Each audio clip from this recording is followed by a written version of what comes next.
adik-adik sekalian saya muliakan, kembali lagi kepada kajian kita. Saya akan menceritakan kepada adik-adik tentang sosok ibu yang paling beruntung.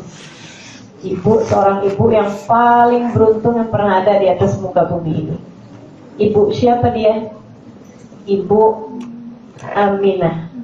Sudah pernah cerita belum? Belum ya. Bunda Aminah nih, kita mau tahu tentang beliau radhiyallahu ta'ala anha al-baham, sosok perempuan yang paling luar biasa, yang memang telah Allah SWT pilihkan sebagai sebaik-baik ibu, karena Allah menjadikannya untuk sebaik-baik manusia. Baginda kita Nabi besar Muhammad sallallahu alaihi wasallam, di mana Allah SWT mengatakan wallahu ya'lam haitsu yaj'alu risalatah. Sungguhnya Allah SWT tahu di mana akan diberikan risalahnya. Maksudnya Allah itu terhadap penurunan terhadap para nabi-nabinya enggak asal-asal. Misalnya kayak gini nih. Wah nih zaman udah rusak nih. Yaudah deh, pilih deh siapa deh gitu yang jadi nabi. Enggak gitu. Enggak asal dadak-dadakan gitu ya. Tebang pilih gitu maksudnya. Lihat, yaudah deh, nggak ada lagi nih yang bisa ini, yaudah sini aja deh jadi nabi. Nggak gitu modelnya. Jadi Allah SWT tahu persis kepada siapa kenabian akan diberikan. Allah SWT tahu persis siapa manusia yang akan kelak dipilihnya menjadi seorang nabi. Apalagi untuk baginda kita Nabi besar Muhammad sallallahu alaihi wasallam, yang bahkan namanya sudah ditaruh Allah SWT di tiang-tiang arsy, yang bahkan namanya sudah Allah SWT taruhkan di pintu-pintu surga. Adik-adik saudara sekalian yang saya muliakan, kita semuanya sering mendengar kisah ini adalah bahkan Nabi Muhammad SAW, sholawat kepadanya dijadikan oleh Allah SWT sebagai mahar untuk pernikahannya manusia pertama, yaitu Adam dan Hawa. Ini disebutkan oleh Sayyid Muhammad bin Alwi bin Abbas al-Maliki dalam kitabnya Insanul Kamil dan kitab-kitab sejarah yang lain, bahwasanya Nabi Adam alaihissalam itu kan ceritanya merasa kesepian di surga. Walaupun segala ada, tapi gak punya teman. Kesana larinya sama malaikat, kesana ketemunya malaikat. Malaikat sih baik-baik, cuman masalahnya gak bisa diajakin makan bareng. Malaikat kan gak ada yang makan ya, gak bisa diajakin bercanda-bercanda gitu loh, karena lain gitu jenisnya. Wah gimana nih, sepi bener. Ya Allah, sepinya gak enak saya. Akhirnya sama Allah SWT diambilkan salah satu tulang rusuknya, diciptakanlah Siti Hawa, Sayyidah Hawa. Bangun-bangun tidur, wah siapa nih samping gitu kan. Seneng sih ada orang yang sama gitu kan, sama jenisnya. Malaikat kan pada punya sayap, yang ini enggak gitu ya. Siapa dia gitu, mau dekat, sama nih sama saya, cuman bedanya dia cantik, saya kagak. Nabi Adam kan gak cantik, Nabi Adam ganteng gitu. Jadi Nabi Adam pun mau mendekat kepadanya, sampai kemudian dikatakan, ya Adam la taqrub alaiha, wahai Adam kamu gak boleh dekat-dekat sama dia, hatta tu'addi mahraha, sampai kamu kawinin dia dan kamu bayar maharnya. Gampang aja sih kalau disuruh bayar mahar, namanya di surga kan segala ada. Tinggal bilang ya gak? Tinggal bilang, ya Allah Alphard set, ya Allah iPhone 10 yang paling baru set gitu kan, langsung ada. Kalau di surga kan gampang aja, semuanya tinggal bilang langsung ada gitu ya. Saudara sekalian saya muliakan, jadi Nabi Adam pun hanya perlu bertanya kepada Allah, ya Allah apa maharnya? Ternyata maharnya bukan barang-barang yang bisa ada di surga, tapi sesuatu hal yang harus dilakukan oleh Nabi Adam alaihissalam. Katanya Allah, ya Adam, mahraha an tusalli ala habibi Muhammad 10 marat. Ya Adam, maharnya adalah dengan kamu membaca sholawat kepada kekasihku Muhammad 10 kali. Gitu. Itu Nabi Muhammad alaihissalam. Maka adik-adik saudara sekalian yang saya muliakan, Allah pun memilihkan untuk Nabi Muhammad karena beliau adalah nabi terbaik, manusia terbaik, makhluk tercinta. Allah pun Subhanahu wa taala memilihkan untuk Nabi Muhammad SAW semuanya yang terbaik. Dari sisi keturunan, Nabi Muhammad SAW dipilihkan keturunan sampai Nabi Adam yang terbaik. Alaihi salatu wassalam. Ana min khiyarukum, katanya Nabi Muhammad SAW. Aku adalah dari yang terbaik di antara kalian. Jadi dari sisi nasab pun Nabi Muhammad dipilihkan yang terbaik. Allah bercerita tentang kemuliaan nasabnya Nabi Muhammad. Wa taqallubaka fis sajidin, dan kami membolak-balikan kau wahai Nabi Muhammad dari tulang-tulang sulbi orang-orang yang sujud kepadaku. Jadi semua dari keturunannya Nabi adalah orang-orang yang sujud pada Allah Subhanahu wa taala. Lam yaltaqiya ala sifahin qat. Katanya Nabi Muhammad SAW. Semua yang membawa nasabku ini adalah orang-orang yang tidak ada percampuran zina sama sekali di dalamnya. Dari Nabi Adam ke bawah, semuanya ahli-ahli sujud kepada Allah dan tidak ada percampuran darah zina di dalamnya. Masya Allah. Saudara sekalian yang saya muliakan, dari Nabi Adam cahayanya Nabi Muhammad turun ke Nabi Tid, turun lagi kemudian ke Nabi Allah Nuh alaihissalam, turun lagi ke Nabi Idris, turun lagi ke Nabi Nuh, turun lagi sampai ke Nabi Ibrahim al-Khalil alaihissalam. Dari Nabi Ibrahim kemudian turun bukan kepada Nabi Ishak. Nabi Ishak bawa semua nasab-nasab nabi-nabi dari Bani Israel. Akan tetapi Nabi Ibrahim alaihissalam dari Nabi Allah Ismail turunlah situ kemudian cahayanya Nabi Muhammad alaihissalam. Turunkan sampai ke kakek-kakeknya Nabi Muhammad alaihissalam. Semuanya ahli-ahli sujud, adik-adik saudara sekalian, mengikuti ajaran agamanya Nabi Allah Ibrahim alaihissalam. Sampai kemudian kepada kakeknya Nabi Muhammad alaihissalam, yaitu yang bernama Abdul Muttalib. Dan karena cahayanya Nabi Muhammad dalam diri Abdul Muttalib dipilih sebagai pemimpin kabilah Quraisy. Karisma yang luar biasa dalam diri Abdul Muttalib, yang membuat Abraha waktu pertama kali melihat Abdul Muttalib, dari yang asalnya duduk dia langsung diri, langsung natap Abdul Muttalib dengan kewibawaan yang luar biasa. Tahu Abraha yang ngancurin Ka'bah? Adik-adik tahu nggak? Abraha itu jelek, pendek, hitam, mukanya sebelah. Ya Abraha, biar kenalan aja sama orang jelek, jahat gini ya, biar tahu gitu. Makanya berjulukan Abraha al-Ashram. Orang manggil dia itu Abraha al-Ashram. Kenapa Ashram? Mukanya separuh, gitu ya. Itu si Abraha. Kenapa dia mukanya separuh? Satu ketika, nanti aja kapan-kapan saya cerita. Abraha itu pengkhianat, adik-adik serius sekalian. Dulu negara Yaman itu dikuasain sama seorang pemimpin namanya Aryat kalau nggak salah. Nih, si Aryat ini orangnya ganteng, cakep, panglima besar dia, menguasai kota Yaman.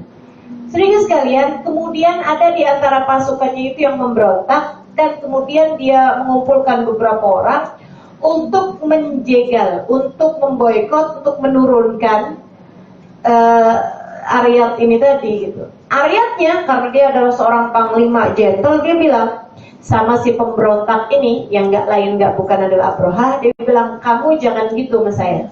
Saya nggak suka kalau kamu inian di belakang, maksudnya berkhianat di belakang. Kalau kamu mau gitu, sekalian aja kita gentle, man to man, laki melaki gitu ya. Ayo kita perang tanding. Abraha sama Aryat kemudian perang tanding. Ada serius sekalian, tapi Abraha ini curang. Ada serius sekalian, saya muliakan, mudah-mudahan Allah turunkan kepada kita semuanya gitu ya. Kita punya pemimpin-pemimpin, kita punya pejabat-pejabat yang takwa sama Allah. Amin. Biar negeri ini bisa dibawa kepada kebaikan-kebaikan. Amin. Ada serius sekalian. Jadi ini si Abraha ini udah nyiapin orang. Kamu kalau lihat saya kenapa-napa, gitu kan? Kamu lihat saya kenapa-napa, nih saya pegangin pedangnya udah ditaruhin racun, sianida lah ya, udah taruhin situ. Jadi adik-adik serius sekalian, saya melihatkan lagi waktunya perang. Perang tandingnya nih 1 lawan 1 ini bener-bener apa sih, sengit lah gitu. Berwaktu-waktu yang lama nggak bisa berhasil, sampai akhirnya kemudian di salah satu kesempatan udah sama-sama lelahnya, Aryat berhasil dengan pedangnya mengelupas sebelah sisinya wajahnya Abroha. Wah, Abroha pun tumbang. Dia pun kemudian tertati-tati gitu. Kemudian orang yang udah dia siapkan berkhianat tadi ini, kemudian segera dia kasih isyarat, dia pun segera maju, kemudian menusuk Aryat dari belakang. Tumbanglah Aryat. Saat itulah Abroha kemudian menjadi pemimpin untuk kaum Habasyah atau negeri Ethiopia sekarang ya, negeri Habasyah. Jadi sekalian, jadi ini si Abroha ini jelek, hitam, pendek, tambah ashraf, mukanya sebelah. Jadi teman-teman sekalian, Abroha itu kemudian memutuskan untuk menyerang Ka'bah. Nah, saat ketika dia menyerang Ka'bah itu, dia kemudian masuk ke kota Mekah gitu ya. Dia nyari siapa nih pemimpinnya Mekah. Datanglah kakeknya Nabi Muhammad alaihissalam yang adalah bernama Abdul Muttalib. Saat Abdul Muttalib datang, ada yang serius sekalian, si Abroha nih yang asalnya duduk-duduk di tendanya, begitu melihat Abdul Muttalib datang, kenapa? Gantengnya luar biasa, cakepnya luar biasa, wibawanya luar biasa, kakeknya Nabi. Langsung deh tuh. Dia kemudian bergerak nyalamin. Dia bilang, saya datang ke sini mau nyerang Ka'bah. Katanya si Abroha. Dan katanya Abdul Muttalib, saya datang ke sini buat bebasin unta-unta saya yang dijarah sama pasukan kamu. Katanya si Abroha, saya sudah kagum sama kamu dari tampilan kamu. Dan saya sekarang lebih kagum lagi dari ucapan kamu, wahai Abdul Muttalib. Kenapa gitu? Dia bilang, saya ini datang ke negeri kamu mau nyerang Ka'bah yang jadi agama kamu. Kamu malah mau datang ke sini, malah mau minta dibebasin unta-unta kamu dari tawanan. Adakah untamu itu lebih penting daripada Ka'bah? Kok kamu malah ngomongin unta nih, padahal saya lagi ngomongin Ka'bah. Gitu ya, jauh banget antara unta sama Ka'bah. Katanya Abdul Muttalib kemudian bilang kayak begini, innama ana rabbul ibil wal Ka'bah rabbun ya'mi. Dia bilang masalahnya bukan seberapa penting Ka'bah dari unta, tapi masalahnya saya adalah pemilik unta. Ka'bah ada pemiliknya sendiri. Saya cuma bisa jagain unta. Ka'bah biarin yang punya yang jagain dia. Oh gitu. Oke, baiklah kalau gitu. Dia bilang, saya akan bebaskan unta-unta kamu. Dijarah untanya, 100 ekor unta yang dia punya, digembalain, dijarah sama pasukannya Abroha buat makan mereka selama berhari-hari di kota Mekah. Katanya Abroha, balikin unta-unta dia semuanya, jangan ada yang diambil satupun. Baik Tuan, kata pasukannya. Dia bilang, saya juga minta sama kamu, besok jangan ada yang ngasih perlawanan. Oh tenang Tuan, tenang aja, gak akan ada yang lawan dari orang kita. Kamu urusan mau sama Ka'bah, urusannya sama yang punya. Tenang aja. Balik kemudian Abdul Muttalib bilang sama orang kaumnya, besok jangan ada yang ini ya, jangan ada yang lawan, jangan ada yang mau apa-apaan gitu, mau bawa bambu runcing, mau bawa, jangan, gak usah semuanya. Ini Ka'bah kita mau diserang, biarin aja, Tuhannya Ka'bah nanti yang akan belain apa yang dia punya. Baik Tuan, jadi yang rumahnya deket-deketan sama Ka'bah, kalian menjauh aja ke atas-atas gunung-gunung di kota Mekah. Yang rumahnya jauh-jauhan, jangan ada yang pada nonton. Untung bukan orang Indonesia. Saya bisa bayangin nih, kalau modelnya orang Bekasi, gitu ya. Modelnya orang Kerawang. Ya Allah, adik-adik, jalan tol itu loh seringkali macetnya gila-gilaan karena kecelakaan. Kecelakaannya sih udah habis dari tadi, udah diselamatin. Yang kecelakaan terbawa ke rumah sakit, mobilnya udah dipinggirin, tetap aja macet. Kenapa? Nonton. Ambil liatin gitu kan. Gimana nih kecelakaannya tadi? Siapa lawan siapa? Siapa lawan siapa? Kayak tinju. Habis itu dibilang, kepalanya supir sama kepalanya kernet pisah. Ya iyalah, semua nyambung. Oke, baik, adik-adik seribu sekalian yang saya muliakan. Jadi itu kemudian terjadilah penyerangan terhadap Ka'bah besok harinya. Wow, bawa bulldozer. Serius, nggak ada.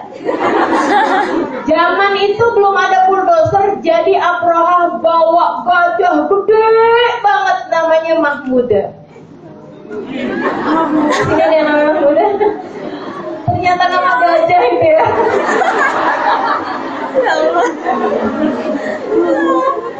Mahmuda artinya orang yang terpuji. Jumat itu juga namanya gajah. Gajahnya Abraha. Jadi dari seribu sekalian datang di Mahmuda. Wow, gede. Jadi jangan dikirain pasukan gajahnya banyak. Gajahnya satu aja gajahnya. Besar luar biasa. Itu yang akan dipakai buat ngancurin Ka'bah. Gitu. Itu dulu si Mahmuda itu biasa dipakai buat ngancurin bangunan gitu. Zaman itu belum ada bulldozer tadi itu ya. Jadi tuh si Mahmuda, wow, gede, wow, dia jalan aja nih limbung nih, kayak gempa nih di sekitarnya nih, gitu kan? Ada seribu sekalian saya bilang, sampai udah deket Ka'bahnya udah mulai kelihatan, tiba-tiba aja, duduk. Panik si Abraha. Mahmuda jangan gitu napa sih? Gitu bro. Gak mau juga dia tetap aja. Wah ditusuk-tusuk sama si Abraha. Gak mau juga. Kayak digelitikin. Gak peduli dia ya. Wah susah nih. Abraha nih udah mulai panik. Gimana nih ceritanya? Iniin, gerakin, putar, set, udah arahnya nggak kelihatan Ka'bahnya, suruh berdiri, mau berdiri, diajak jalan. Begitu diarahkan ke arah Ka'bah lagi, sampai di jarak yang tertentu itu, dia duduk lagi, set, ogah gue, gitu. Waduh, panik lagi si Abraha. Ini gimana caranya sini? Ambil api. Waduh, taruhin api. Push, nggak bergerak. Wah nggak apa-apa deh, mendingan jadi gajah bakar, gitu ya, jadi gajah panggang daripada gue jadi gajah ngancurin Ka'bah. Ogah gue. Dia duduk kemudian, waduh panik Abraha. Di saat seperti itulah Allah mengirimkan pasukan ababil. Ada dia seribu sekalian datang burung-burung dari berbagai macam penjuru ngancurin pasukannya Abraha. Dan itu subhanallah bawa batunya itu segede kacang, dari seribu sekalian, segede kacang hijau. Kayak kita bikin bubur kacang hijau tuh, kecil banget batunya itu. Tapi begitu kena ke kepala orang, langsung tinggal tulangnya doang di tanah. Habis dagingnya, habis semua organnya kecuali tulangnya doang di tanah. Kan serem banget ya. Kita jalan rame-rame, asalnya orang semua, begitu mulai di tengah tulang semua. Gimana paniknya coba? Ya Allah, lari tunggang langgang, semuanya menyelamatkan diri, tapi nggak ada yang selamat termasuk Abraha. Nah buat Abraha nih, waduh luar biasa ya. Pertama tangannya duluan, tinggal tulang. Habis itu tangan kirinya tinggal tulang. Habis itu kemudian kakinya. Habis itu baru dari atas kemudian tinggal tulang lagi. Faja'alahum ka'asfin. Mereka jadikan orang-orang tersebut seperti daun yang dimakan ulat. Anda pernah lihat daun dimakan ulat? Nah yang tersisa tinggal tulang-tulangnya daun doang. Seperti itulah. Ada dia seribu sekalian yang saya muliakan, maka dihancurkanlah pasukan Abraha, tinggal yang tersisa adalah Ka'bahnya. Dan ada seribu sekalian, itu kejadiannya berselang 40 hari dari kejadian tersebut, lahirlah bayi bernama Muhammad. Makanya ketika ditanya, kapan lahirnya Muhammad? Ibunya selalu bilang, pada tahun gajah. Oh gitu ceritanya. Kirain tahun gajah tuh tahun sionya gajah. Ya. Ada tuh. Gitu ya. Kan suka ada tuh sio-sioan tuh. Nanti nih depan nih, kalau udah bulan Januari kan ada gitunya kan. Saya pernah ditanya, Ustazah sionya apa? Sio apa itu ya? Ternyata saya lihat-liatin kagak ada sio gajah ya. Adanya sio monyet, sio kambing, sio macan, apalagi tuh. Gajah nggak ada. Gajah khusus buat Nabi Muhammad Sallallahu Alaihi Wasallam lahir pada tahun gajah. Baik, adik-adik seribu sekalian yang saya muliakan, ini manusia agung yang satu ini, Nabi Muhammad alaihi wasallam. Ibunya Allah SWT pilihkan seindah-indah ibu baginya, semulia-mulia ibu, semulia-mulia akhlaknya perempuan. Abdul Muthalib kayak begitu dibawanya, punya anak namanya Abdullah, ayahanda Nabi Muhammad SAW. Aminah sering dengar tentang namanya Abdullah ganteng, Abdullah cantik, cakep. Abdullah tuh adik-adik seribu sekalian, kalau jalan dimanapun orang-orang pada ini pada Abdullah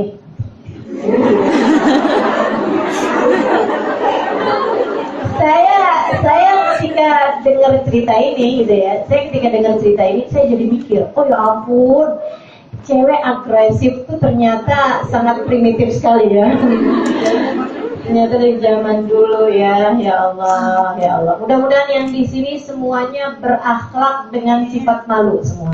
Insyaallah, amin ya rabbal alamin. Perempuan kalau pemalu gitu ya, jadi perempuan yang punya nilai lebih daripada orang-orang yang lain. Baik, ada serius sekalian. Jadi Abdullah terkenal banget di kota Mekah. Sampai-sampai ada serius sekalian, pernah ada ceritanya Abdullah lewat di jalanan. Kemudian ada seorang perempuan di luar kota Mekah nih, agak pinggiran kota Mekah gitu ya. Perempuan itu kaya, perempuan itu cantik juga gitu. Dan perempuan itu kelihatannya seperti perempuan yang berpendidikan gitu. Cuman anehnya tiap kali Abdullah lewat di jalanan tersebut, karena Abdullah memang berdagang dari sejak mudanya gitu. Jadi tiap Abdullah lewat tuh dia godain gitu. Abdullah mampir dulu lah. Saya bikin makanan enak nih, ayo Abdullah gitu. Abdullahnya nggak pernah mau. Satu ketika di perempuan ketika Abdullah lewat nggak cuman godain tapi narik tangannya bawa masuk dalam rumah. Masuk dalam rumah. Begitu masuk dalam rumah kunci pintunya terus bilang kayak begini. Menikahlah denganku Abdullah. Jadi langsung marry me. Weh. Gimana tuh modelnya? Wahai Abdullah, kawinlah denganku, menikahlah denganku. Aku gak akan bukain kamu pintu sebelum kamu mau kawin sama saya. Atau kalau kamu gak mau kawin sama saya Abdullah, ayo deh gitu, kita main-main. Maksudnya diajak zina gitu. Abdullahnya bilang kayak begini. Ini ucapan terkenal ya adik-adik dalam kata-kata syair-syair Arab gitu. Ammal mamatu ammal haramu fal mamatu duna, ammal halal fala hilla li astabina. Gitu. Ini seharusnya juga dipakai sama adik-adik nih. Kalau ada orang laki-laki pengen goda-godain kita gitu ya, ngajak-ngajakin kita kepada yang haram, ucapkan seperti itu. Amal haramu fal mamatu duna, amal halal fala hilla li astabina. Kalau kamu ngajakin saya buat ngerjain yang haram, maksudnya zina, fal mamatu duna, lebih baik saya mati daripada ngerjainnya. Cakep ya? Amal haram, amal halal, kalau kamu mau yang halal, artinya nikah. Fala hilla li astabina, bukan perempuan macam kamu yang ingin saya nikahi. Gimana sih? Jadi kalau ada laki-laki hidung belang atau ada buaya-buaya yang mendekatimu, bilang kayak begitu. Kalau kamu ngajakin yang haram, mendingan saya mati daripada ngerjainnya. Kalau kamu ngajakin saya buat nikah, bukan laki-laki sepertimu yang akan aku pilih menjadi pendamping hidupku. Ini kira-kira jawaban cowoknya apaan nih? Enggak ya, benar katanya. Ada serius sekalian. Jadi gitu tuh jawabannya Abdullah. Habis digituin, wah kayaknya sakit hatiku gitu ya. Dia langsung bukain pintu, udah terserah dah. Keluar Abdullah dari rumah tersebut. Abdullah merasa nih kayaknya jadi orang ganteng susah nih. Nanya banyak. Dah kawin aja. Gitu ya, untuk menghindarkan dari segala pertumpahan darah kaum wanita, perebutkan hatinya. Jadi akhirnya Abdullah pun kemudian cari-cari cewek mana nih yang akhlaknya baik, yang perangainya mulia, yang nggak model goda-godain cowok gitu. Tanya-tanya, cari-cari yang nasabnya paling mulia, dapatlah kemudian hatinya. Berkenalan atau kemudian menjadi dikenalkan dengan seorang perempuan bernama Aminah, anaknya Pak Wahab. Aminah binti Wahab. Akhirnya kemudian dijodohkan, dikenalkan, langsunglah diadakan pesta pernikahan. Ada saudara sekalian yang saya muliakan, habis selesai nikah, Abdullah pernah juga tuh lewat di depan rumahnya perempuan tersebut, yang sepertinya nggak tahu kalau Abdullah udah nikah, karena kan di luar kota Mekah. Lumayan jauh gitu, kayak Jakarta sama Bekasi. Pas lagi lewat ke situ, ada serius sekali yang saya muliakan, tuh cewek ada depan rumah gitu, tapi biasa-biasa aja. Abdullah ngerasa kayak nggak enak gitu. Maksudnya kayak yang ini gara-gara saya dulu nolak atau karena ada hal lain nih gitu. Jadi Abdullah udah lewatnya udah dipelan-pelanin jalannya. Ternyata dia nggak negur juga, nggak nyapa juga gitu. Dia ngeliat gitu, gitu doang. Penasaran, Abdullah udah lewat, balik lagi. Dia bilang, Mbak, kok manggilnya Mbak ya? Neng, nggak enak nih panggilannya nih, apaan ya? Uni, apa nggak enak? Apa ya? Ukti. Dia bilang, saya biasanya kalau lewat di sini kamu selalu menyapa saya, bahkan ya gitulah, lebih agresif daripada biasa. Sekarang kamu biasa-biasa aja. Kalau boleh saya tahu, gitu, apa sebab daripada perlakuanmu ini? Perempuan tersebut menjawab begini nih, Abdullah, kamu jangan salah sangka. Cie. Kamu jangan salah sangka, Abdullah. Saya memang adalah seorang perempuan yang sangat jatuh hati kepadamu. Saya sangat menginginkanmu, tapi bukan karena kamu.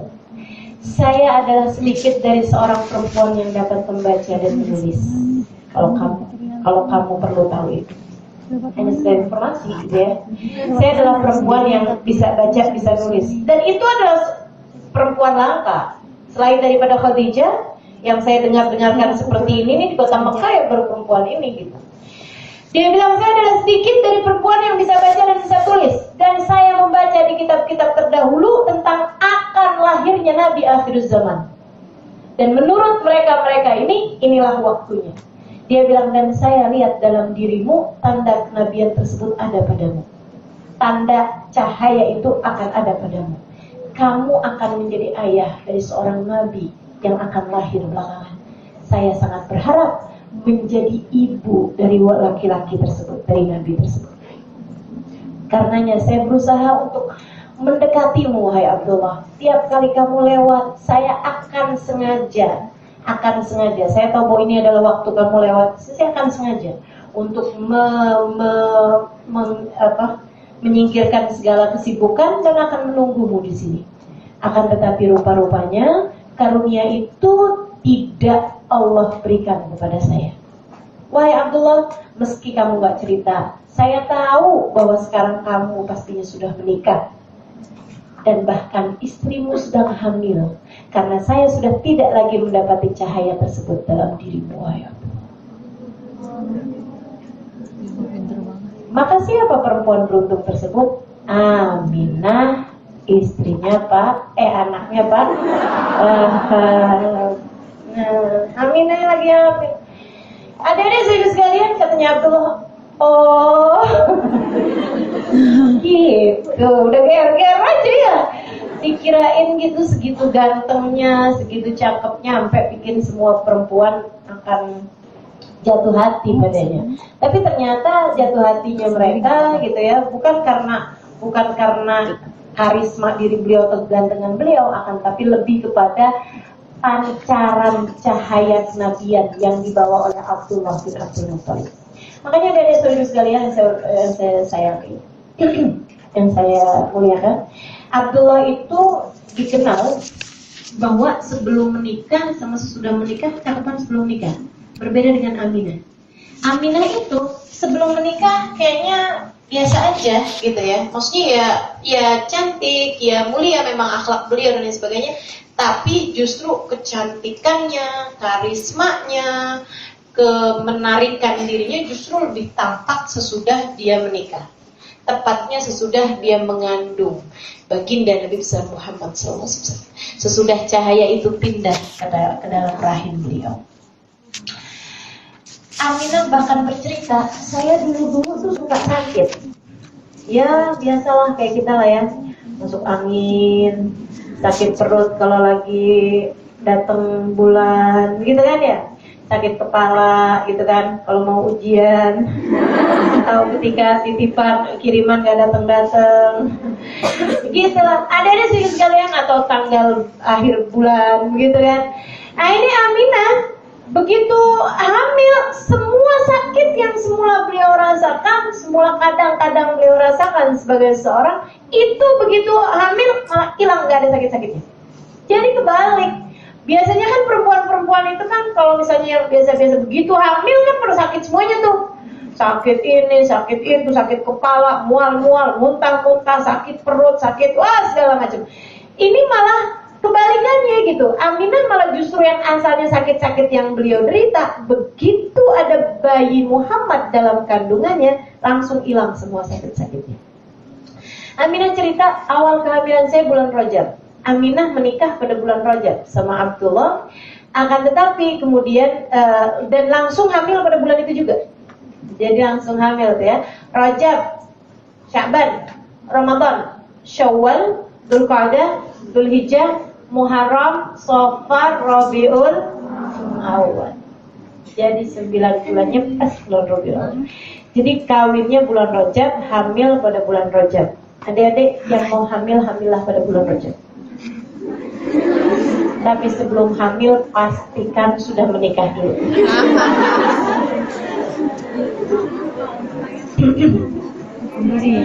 Jadi kalau ada yang deket-deket ini melamar gitu ya, bilang sama dia, ayo bang cepetan kawin, biar Rajab nanti saya udah bisa hamil, kerjain sunnahnya Nabi Muhammad.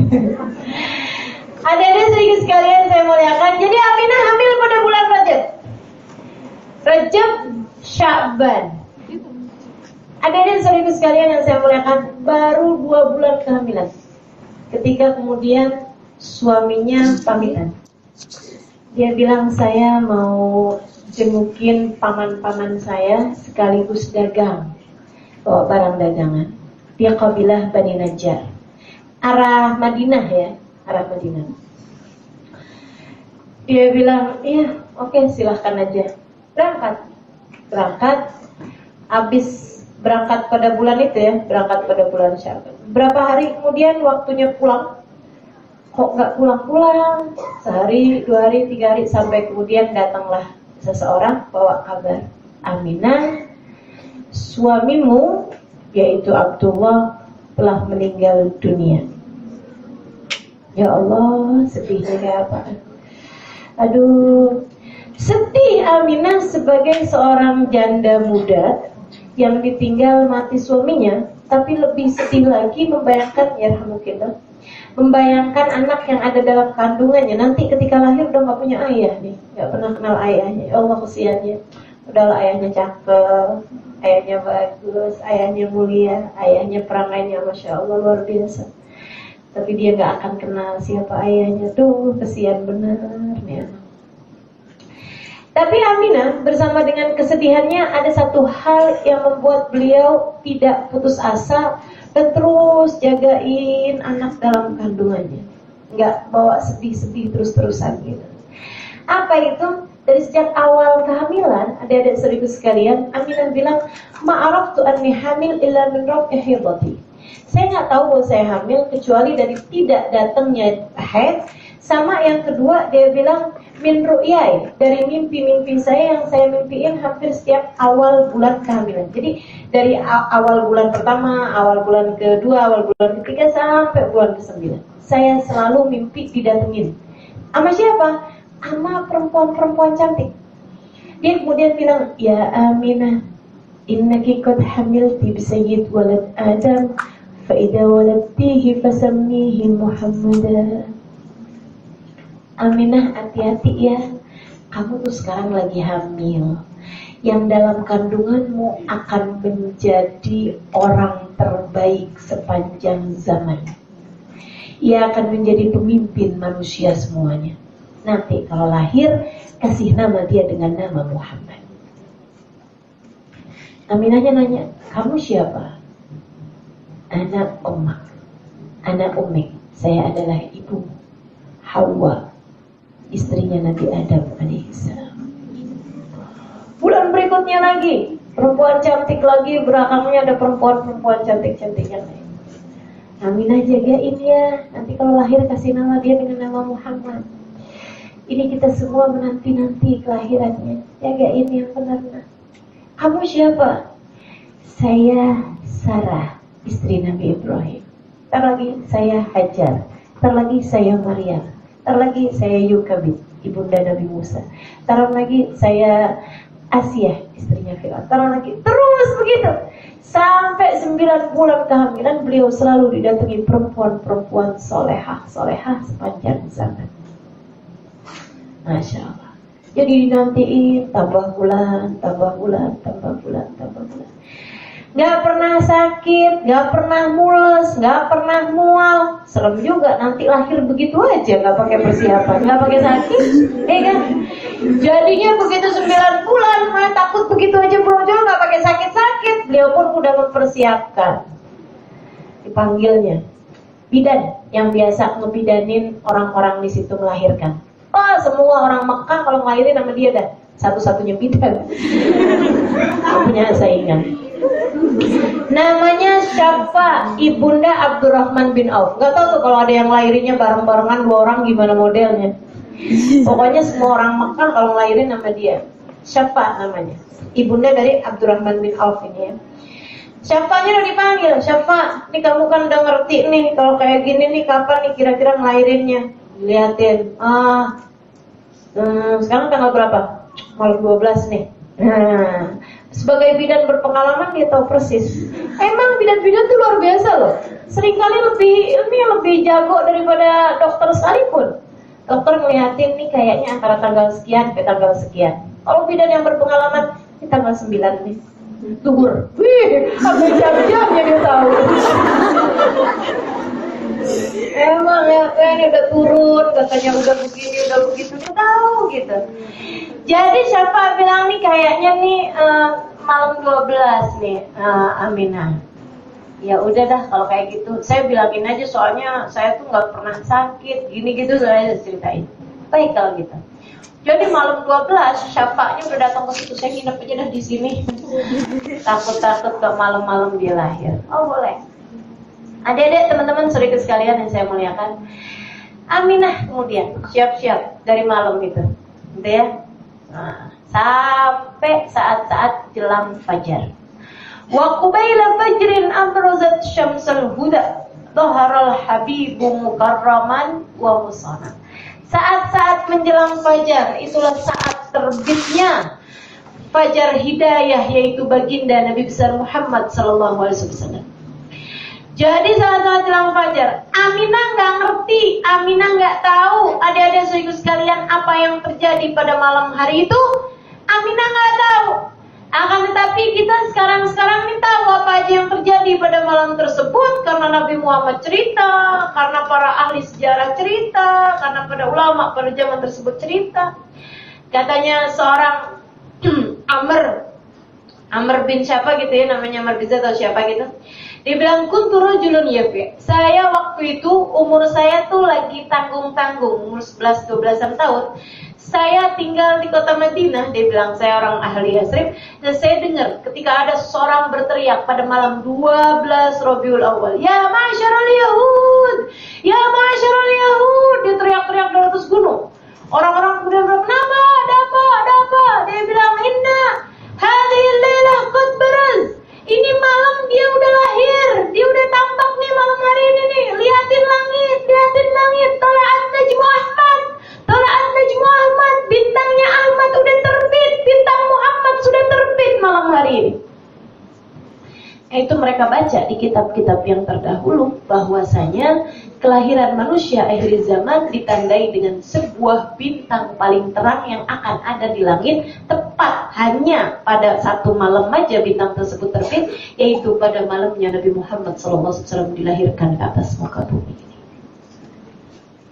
Oh, terbit bintangnya sih di malam tersebut. Semua orang pada lihat di kota Madinah. Orang-orang Yahudi pada keluar. Oh, ini dia nih yang kita tunggu-tunggu. Orang Yahudi kan sebenarnya nunggu-nungguin.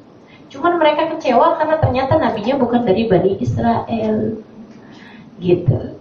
Karena yang mereka harap-harapkan nabinya berasal dari Bani Israel. Adik-adik, teman-teman saudara sekalian yang saya muliakan, Aminah juga nggak tahu bahwa pada malam tersebut sungai-sungai yang semula kering tiba-tiba keluar angin airnya dengan membuncah begitu aja. Aminah nggak tahu bunga-bunga yang asalnya pada redup, pada belum keluar kuncupnya, malam hari tersebut langsung keluar kuncupnya dengan cepat dan kemudian bermekaran sesaat menjelang fajar lahirnya baginda Nabi besar Muhammad sallallahu alaihi wasallam. Aminah tidak tahu bahwasanya pada saat-saat kelahirannya Nabi Muhammad alaihi salatu wasallam, Naru Faris, api sesembahan kaum Persia yang menyembah api, padam seketika sehingga membuat orang-orang yang biasa pagi-pagi hari bernyembah-nyembah api begitu bangun tidur lihat apinya udah kagak ada.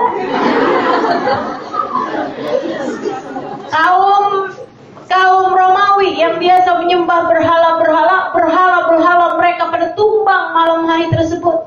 Sehingga kebayang yang biasa nyembah berhala pagi hari tersebut gitu melihat berhalanya, ya mana dia? Udah hancur berkeping-keping di waktu fajar. Ada saudara sekalian, termasuk juga Suradiqat, tiang-tiang dari kerajaan-kerajaan Romawi, nggak ada angin, nggak ada badai, malam hari tersebut ditumbangkan oleh Allah Subhanahu wa taala. Ada saudara sekalian, Aminah bahkan tidak tahu. Dan kita semuanya juga, orang-orang semuanya juga nggak tahu, kecuali karena Nabi Muhammad mengabari bahwasanya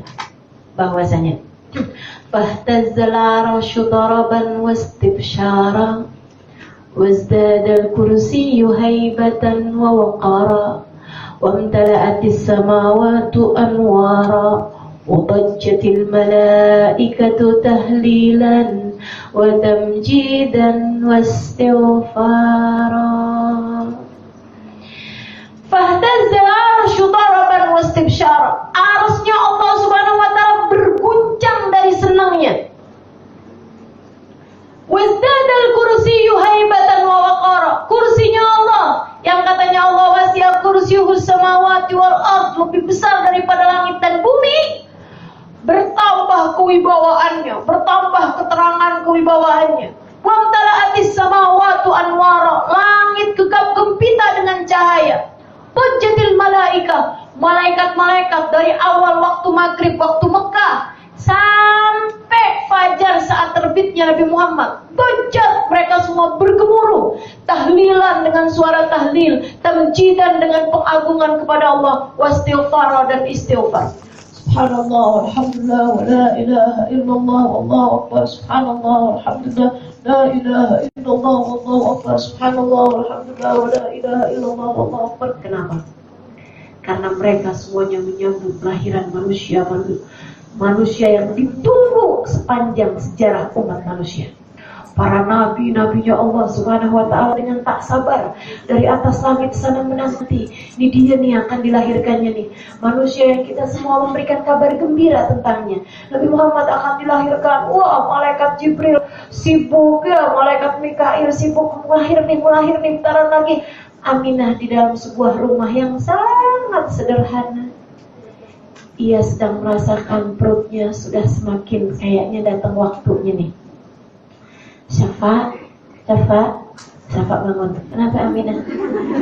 Coba kamu lihat. Tiduran kayaknya gitu kan. Coba kamu lihat. Iya benar nih Aminah. Cepetan Amin. Sebentar saya siapin dulu airnya buat bersih-bersihin bayinya gitu kan ya.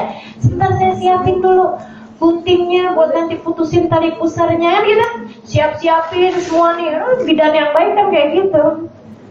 Kemudian panik, gunting mana gunting? Ya gitu, udah disiapin semuanya. Ya Allah, kainnya udah disiapin. Ayo Aminah. Iya nih Aminah, udah waktunya nih Aminah. Tapi kok air ketuban, kamu udah keluar air ketuban? Enggak ada air ketuban keluar. Enggak ada darah keluar. Enggak ada apa-apa. Sallallahu alaihi wasallam. Tapi udah mulai Aminah, ayo keten Aminah, ayo dorong Aminah.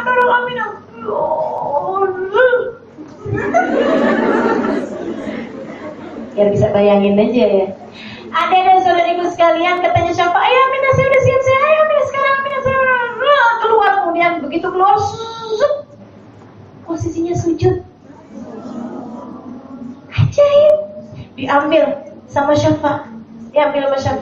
Faidan mihrab fi antarfahu ila sama, tangannya menunjuk ke arah langit. Seolah-olah hendak memberi pelajaran, hendak memberitahu kepada semua yang hadir pada saat tersebut. Aku akan menjadi hamba perantara wahyu. Aku akan menjadi manusia yang menyampaikan umat manusia kepada alam langit. Aku akan menaikkan kalian semua menuju surga.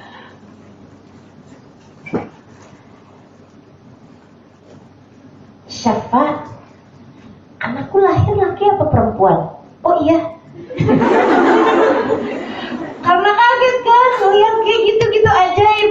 Dilihatin, wah Aminah, lihatlah, dia bahkan sudah berkhitan.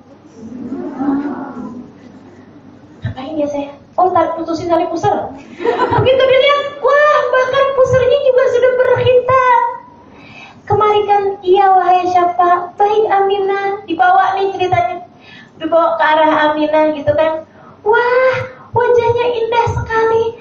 Kau lihat Aminah, bahkan di kedua matanya sudah terdapat celak mata yang menempel sempurna.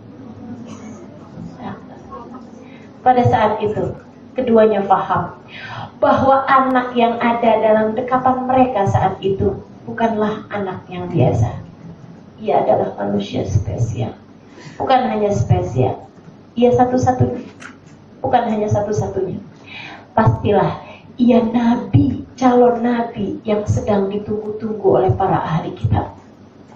Adik-adik saudariku sekalian yang saya muliakan, katanya Syafa, fakuntu min awwalin nasi islama. Aku menjadi orang pertama yang beriman padanya. Aku udah siap-siap, wah ini calon nabi nih. Ntar kalau dia bilang kalau dianya nabi, saya pasti akan percaya. Makanya Syafa menjadi orang-orang pertama yang beriman. Ada saudara sekalian, Syafa masuk Islamnya sudah Abdurrahman bin Auf anaknya. Kan agak lama tuh. Dia baru dengarnya saat itu. Gitu. Jadi pertama beriman kan Sayyidah Khadijah, kemudian lagi Ali bin Abi Thalib, Zaid bin Haritha, Abu Bakar As-Siddiq, gitu kan? Kemudian Abu Bakar As-Siddiq ngajakin Sayyidina Utsman bin Affan ngajakin Abdurrahman bin Auf. Masih tahu gitu. Kamu tahu nggak Muhammad tuh adalah seorang nabi? Wah, ini yang pernah diceritain ibu saya nih. Ini yang pernah diceritain ibu saya. Utsman, bawa aku kepadanya. Aku akan beriman padanya. Abdurrahman bin Auf beriman. Kemudian Abdurrahman bin Auf langsung pulang ngasih tahu ibunya. Ibu, yang ibu bilang waktu itu beneran bu. Kenapa Abdurrahman? Itu bu, Muhammad katanya dia dapat wahyu diturunkan padanya firman Allah. Ceritain kemudian. Wah, ayo segera bawa aku menemui dia. Langsung Syafa'nya. Kemudian menyatakan dirinya beriman kepada Nabi besar Muhammad SAW.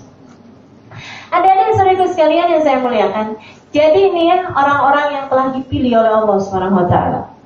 Lahir Nabi Muhammad. Pagi-pagi kakeknya datang.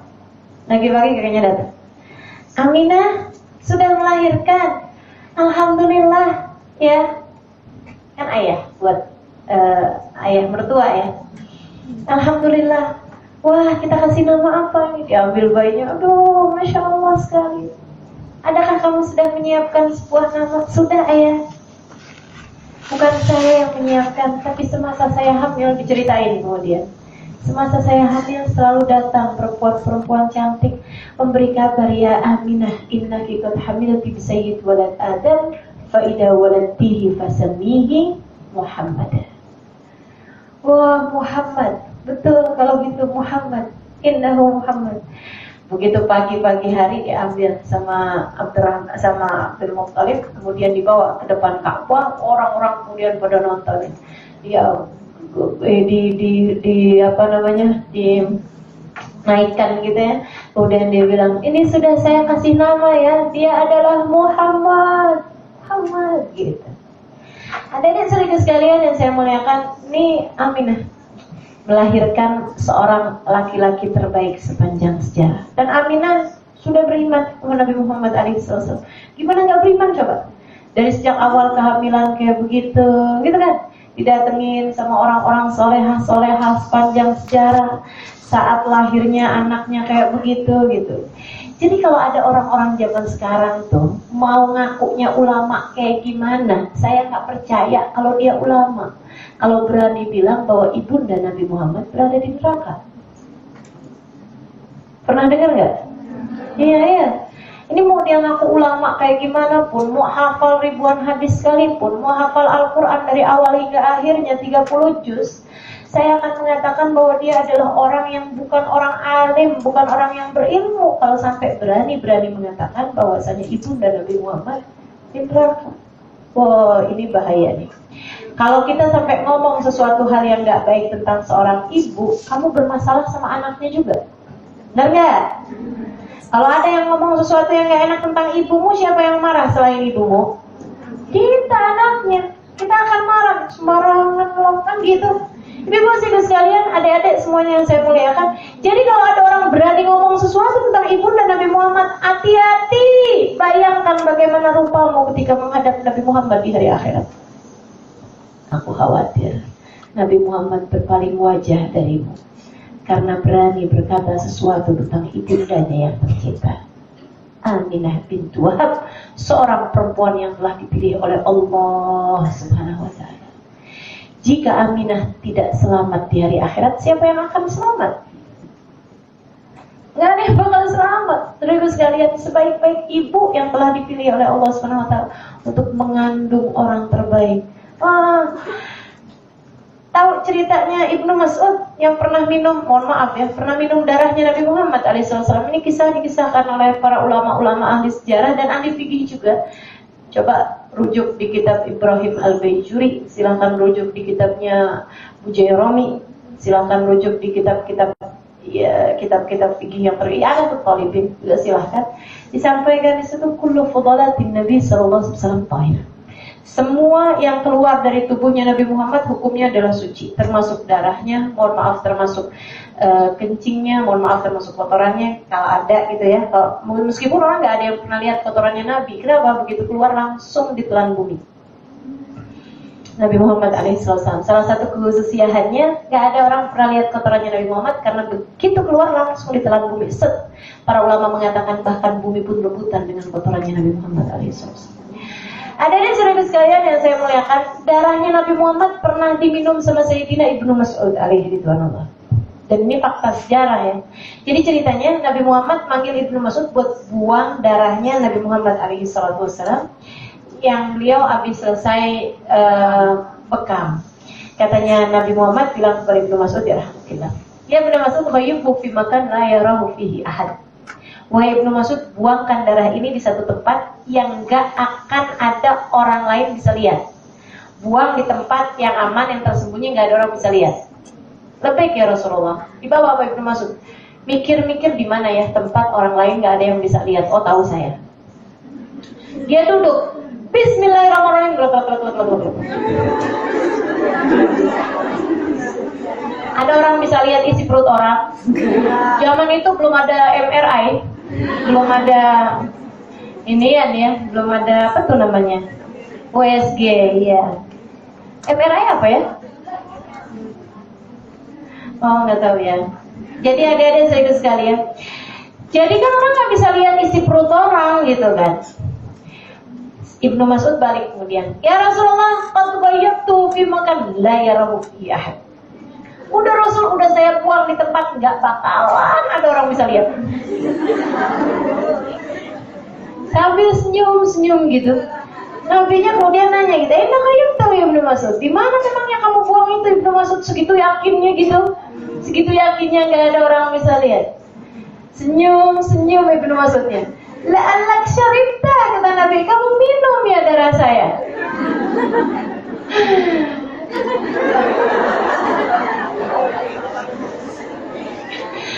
Nah ya Rasulullah, malah kebihilah khair. Iya Rasul, tujuan saya baik kok. Niat saya baik. Apa niatmu Ibnu Mas'ud? Kayakunlah demi ikhtilaf bidamika ya Rasulullah, agar darah dagingku bersatu dengan darahmu wahai Rasul. Apa kata Nabi? Idan kallahu alladhi yakhtalif bidami lan yusibuhun nar. Kalau begitu wahai Ibnu Mas'ud, kamu harus tahu darah daging yang bersatu dengan darahku tidak akan pernah tersentuh api neraka. Jika Ibnu Mas'ud meminum darah Nabi Muhammad SAW yang hanya beberapa tetes dari bekas canduknya Nabi Muhammad SAW, kebayang seperti apa Aminah. Darah daging Nabi Muhammad terbentuk dari darah dagingnya. Dan kau akan berkata bahwa Aminah di neraka. Jenis pemahaman macam apa yang ada dalam pikiranmu jika sampai berani-berani berkata hal yang seperti itu? Ta'adab di Nabi Muhammad SAW. Beradablah kepada Nabi Muhammad SAW. Mudah-mudahan kita dikumpulkan di hari akhirat dengan Aminah. Amin. Amin ya Rabbal Alamin. Nih kalau kita punya pemahaman yang bagus, punya pikiran yang benar kayak begini mikirnya, gitu ya. Nanti kan kalau datang di hari akhirat senang kita. Kalau ketemu sama Aminah, amin. Nanti kan kita senang. Assalamualaikum Bunda. Saya udah tahu dari dulu juga, kau pasti ada di surga. Kan gitu ya, enak ngomongnya. Kita kan kalau di surga ya tazawarun katanya, saling ziarah menziarahi. Saya sudah niat dari sekarang. Salah satu dari yang akan saya ziarahi di surga, amin, adalah Sayyidah Aminah bintu Wahb yang saya suka cerita. Nanti saya akan bilang, Bunda, saya pernah ceritain di UIN.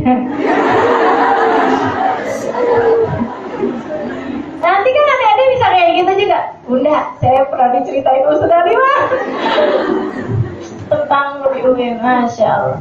Adik-adik saudara sekalian yang saya muliakan, dan yang menguatkan kabar bahwasanya Sayyidah Aminah adalah orang yang beriman kepada Nabi Muhammad, bahkan dari masa sebelum terutusnya Nabi Muhammad, karena beliau memang wafat pada usia Nabi Muhammad 6 tahun, kan gitu ya. Ada saudara sekalian adalah kisah tentang kewafatan Sayyidah Aminah. Kisah ini diceritakan oleh Ummu Samma'ah bintu Ruhbin, gitu ya, Ummu Samma'ah bintu Ruhb dalam salah satu kitab, yang juga diceritakan oleh para ulama. Ummu Samma'ah bintu Ruhb mengisahkan kisah ini, yang juga dikisahkan oleh para ulama-ulama. Salah satunya dikisahkan oleh Imam As-Suyuti dalam kitabnya Al-Hawi lil Fatawi wal Khasa'isul Kubra As-Suyuti. Dalam kitab Khasa'isul Kubra punyanya Imam Suyuti. Saya nggak hafal kata-katanya, dengerin nih. Jadi katanya Ummu Samma'ah gini. Waktu itu ada 3 orang perempuan datang ke Abwa. Jadi Aminah itu mau ngajakin anaknya biar ziarah ke makam ayahnya. Ini juga aneh-aneh nih, orang-orang yang sekarang membid'ahkan ziarah dengan mengatakan bahwa Nabi Muhammad nggak melakukannya. Nabi tuh dari sebelum jadi Nabi itu sama ibunya diajak ziarah ke ayahnya. Jadi Nabi Muhammad SAW diajak ziarah sama ayahnya, sama ibunya buat ziarah ke makam ayahnya. Habis selesai ziarah-ziarah di kabilah Bani Najjar, daerah namanya Bani Najjar, beliau kemudian diajak pulang. Saat pulangnya itu tiba di Abwa. Abwa itu salah satu pemukiman penduduk gitu ya, sebuah kampung namanya Abwa. Aminah jatuh sakit sehingga akhirnya dirawat di rumah salah seorang di antara mereka gitu. lagi dirawat gitu, tambah sakitnya tambah parah. Orang-orang pada saling jenguk. Nah itu zaman itu kan orang masih saling kenal satu sama lain gitu ya, nggak model zaman sekarang tinggal di apartemen gitu kan. Ya kayak di kampung-kampung di daerah-daerah kita sampai sekarang juga kan masih ada yang kayak begitu ya, saling kunjung-kunjung gitu. Jadi adik-adik sekalian, Ummu Sama'ah cerita, saya ada di situ.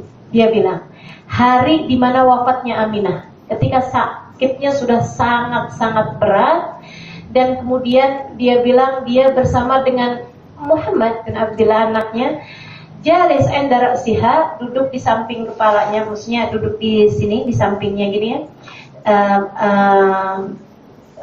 Rasulullah Sallallahu Alaihi Wasallam Muhammad bin Abdullah. Usia beliau 6 tahun kala itu, bersama dengan Ummu Aiman, pelayan setianya Nabi Muhammad alaihi wasallam. Mereka bertiga tuh berangkatnya, dan ketika pulang di Abwa itu juga bertiga. Nah, ada perempuan-perempuan yang lagi nengokin beliau pada saat tersebut di samping kanan kirinya. Ketika kemudian Aminah manggil anaknya gitu, udah deket-deket nih, udah deket sakaratul maut, udah deket kematiannya. Aminah kemudian ngeliatin anaknya dengan penuh rasa sayang. Diusapnya air mata yang perlahan-lahan membasahi kedua matanya. Anaknya 6 tahun, cakep-cakepnya, lagi lucu-lucunya, nyeneng-nyenenginnya. Dan Nabi Muhammad itu dari sejak bayi nggak ada orang lihat beliau kecuali cinta, nggak ada orang lihat beliau kecuali jatuh hati. Emang Allah SWT bikin beliau jadi seperti itu.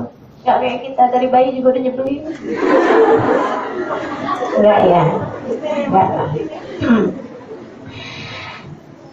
Aminah kemudian berkata seperti ini, Barakafikallahu min ghulami yabnalladhi min hawmatil himami naja bi'awnil malikil min'ami fudi ghadat ad-darbi bisihami bimi'atin min ibilis siwami in sahha ma absartu fil manami fa anta mab'uthun ila al-anami min indi dhil jalali wal ikrami tub'athu fil hilli wa fil harami tub'athu bit takhfifi wal islami dini abikil bari ibrahami Allahu anhaka anil asnami.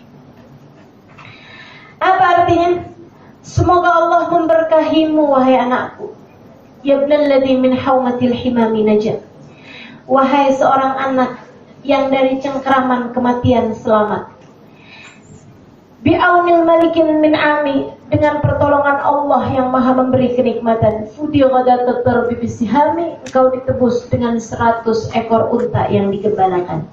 Ada tuh kisahnya Ibnu Tabihin, Abdullah mau disembelih dengan 100 mau disembelih kemudian digantikan dengan 100 ekor unta. Bimiatin min ibaris suami. In sahha ma absartu fil manami, jika benar apa yang telah aku lihat dalam mimpiku, fa anta mab'utsun ilal anami, engkau akan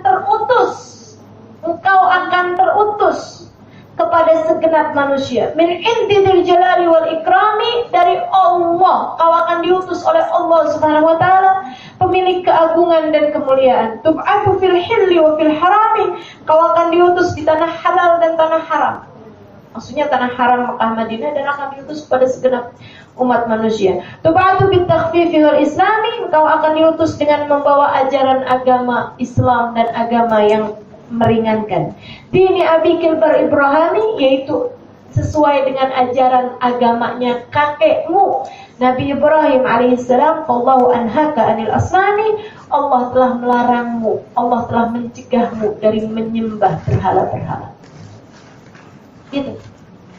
Dia udah tahu bahwa anaknya nih akan menjadi calon nabi yang akan ditunggu-tunggu.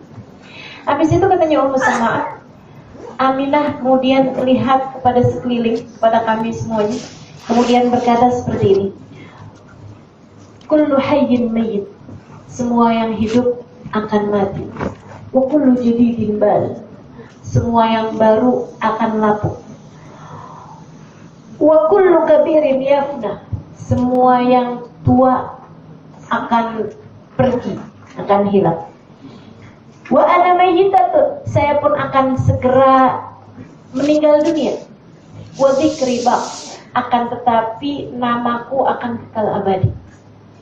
Katanya Aminah gitu, saya akan segera berangkat, saya akan pergi, saya akan hilang, akan tetapi nama saya akan kekal abadi. Kenapa? Fa inni waladtu khaira wa taraktu khaira wa waladtu tuhra. Karena aku telah meninggalkan sebaik-baik anak, aku telah mewarisi seorang nabi, aku telah mewarisi seorang manusia suci. Faqad talaqtu khaira wa waladtu tuhra.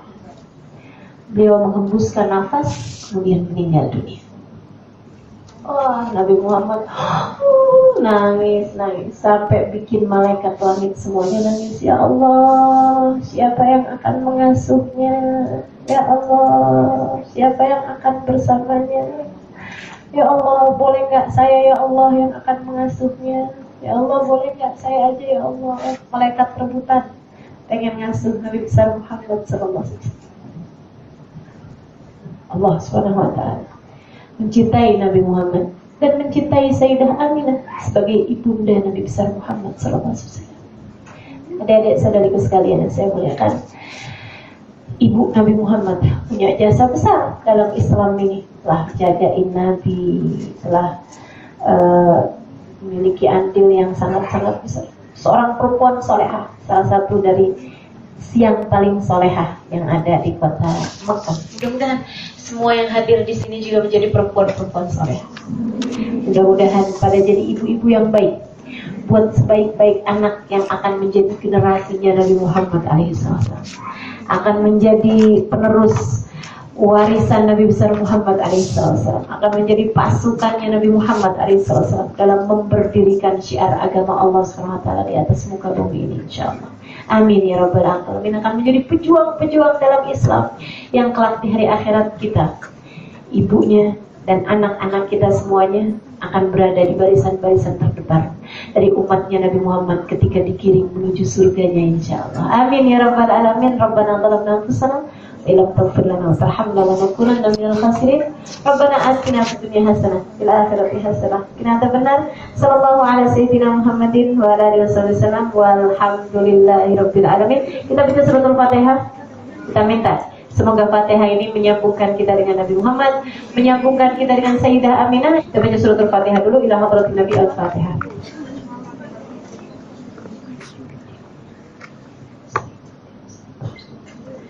Siratal ladzina